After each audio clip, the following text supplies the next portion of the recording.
شهر رمضان الذي أنزل فيه القرآن هدى للناس وبينات من الهدى والفرقان.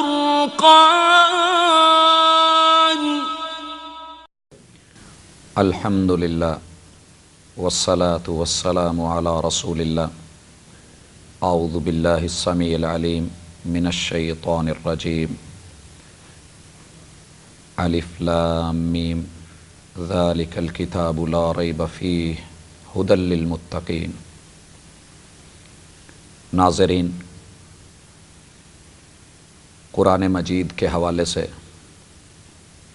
یہ ہماری تیسری مجلس کہ جس میں ہم کتاب اللہ پر اٹھائے جانے والے اعتراضات اور شکوک و شبہات کے حوالے سے بات کرنے والے ہیں. یقیناً ایک مسلمان صرف دعووں کی حد تک نہیں بلکہ عملی میدان میں یقین و برہان اور ایمان و اتقان کے ساتھ زندگی گزارتا ہے. اللہ کی کتاب نے جہاں بے شمار شعبوں میں دنیا کو عاجز و بے بس کر دیا کہ انہیں ماننا پڑے گا کہ یہ اللہ کی کلام ہے، اللہ رب العزت کی طرف سے نازل کردہ ہے اور اللہ رب العزت کی وحی ہے. ان میں سے ایک پہلو یہ بھی ہے کہ قراءت کا معجزہ. اب دنیا کے اندر کسی بھی بک کو لے لیں، میدان سجائیں اور ساری کتابیں اکٹھی کر لیں، شاید صفحہ ہستی کے اوپر کوئی کتاب ایسی نہیں ہے، کوئی کلام ایسا نہیں ہے کہ جس کو اتنے رنگوں میں، اتنے انداز کے ساتھ، خاص قیود شروط کے ساتھ، خاص اصولوں کے ساتھ، قواعد اور ضوابط کے ساتھ، خاص لے اور خاص انداز میں تجوید کے ساتھ پڑھا جا رہا ہو، ترتیل کے ساتھ پڑھا جا رہا ہو. یہ صرف کتاب اللہ کا اعجاز ہے. اور حسن قراءت کی محفلیں اس بات کی بہت بڑی دلیل ہیں کہ دنیا کی کوئی کتاب اس میدان میں بھی اللہ کی کتاب کا، قرآن مجید کا مقابلہ نہیں کر پائی ہے.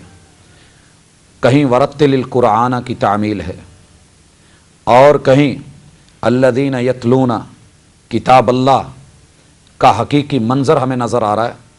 تو ساری کتابیں قرآن مجید کے سامنے عاجز کھڑی ہیں.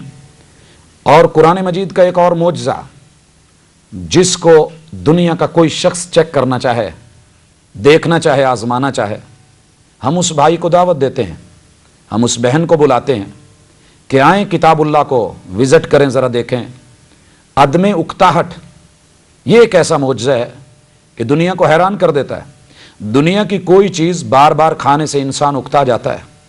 کسی کتاب کو، ناول کو، ڈائجسٹ کو، بہترین سے بہترین کہانی کو، کسی سٹوری کو، لوگوں کی کسی تحریر کو، اشعار کو، غزل وغیرہ جتنی عمدہ کیوں نہ ہو، ایک بار پڑھ لیں تو دوبارہ دل نہیں چاہتا. اور اگر آپ کو کوئی دوبارہ دعوت دے تو آپ کہہ دیتے ہیں کہ یہ میں نے پڑھا ہوا ہے، آپ کیا پوچھنا چاہتے ہیں مجھ سے پوچھ لیں. مگر قرآن مجید کا ایک عجیب اعجاز ہے کہ یہ کلام ہر دم تازہ بھی ہے، شگفتہ بھی ہے. اور یوں محسوس ہوتا ہے کہ جیسے یہ پہلی مرتبہ میرے سامنے آ رہا ہے. 2-4 مرتبہ نہیں، ہزاروں مرتبہ آپ اس کو دہرا کر کے دیکھیں، آپ اس کو پڑھ کر کے دیکھیں، آپ کو کبھی اکتاہٹ محسوس نہیں ہوگی. اور ہر مرتبہ ایک نئی فرحت ملے گی، ایک نئی تازگی ملے گی، ایک عجب سرور ملے گا. آئیں ذوق اور شوق کے ساتھ اس کو کبھی چیک تو کیجئے کہ کیا یہ دنیا کے کسی اور صحیفے کے نصیبے میں یہ بات آئی ہے؟ یقیناً نہیں ہے.